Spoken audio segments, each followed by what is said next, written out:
MLA గారు, స్థానిక MP, మన ముఖ్యమంత్రి సలహాదారులు వేం నరేందర్ రెడ్డి గారి సహాయ సహకారాలతోటి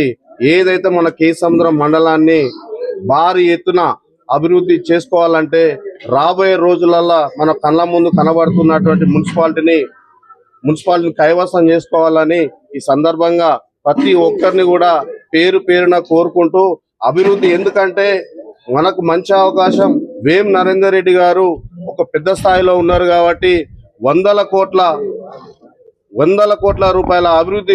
కార్యక్రమాలు మన కళ్ళ ముందు కనపడుతున్నాయి. ఇంకా అదే విధంగా ఇవే కాకుండా రేపు ఇంకా రాబోయే రోజులలో ఇంకా పెద్ద ఎత్తున కూడా భారీ నిధులు తీసుకొచ్చి మన మున్సిపాలిటీ ఏదైతే గెలిపించిన తర్వాత దీన్ని తీసుకుపోయి మన ప్రియతమ ముఖ్యమంత్రి రేవంత్ రెడ్డి గారు, మన రాష్ట్ర ఇన్ఛార్జ్ మీనాక్షి నటరాజన్ గారు, మన పిసిసి ప్రెసిడెంట్ మహేష్ కుమార్ గౌడ్ గారికి వాళ్ళకు ఎందుకంటే ఒక బహుమతిగా మనం ఇవ్వాల్సిందిగా ప్రతి ఒక్కరిని కోరుకుంటున్నాం. ఎందుకంటే కేసముద్రం అంటే ఆసియా ఖండంలో 2వ మార్కెట్. కేసముద్రానికి ఒక పేరు ఉన్నది కాబట్టి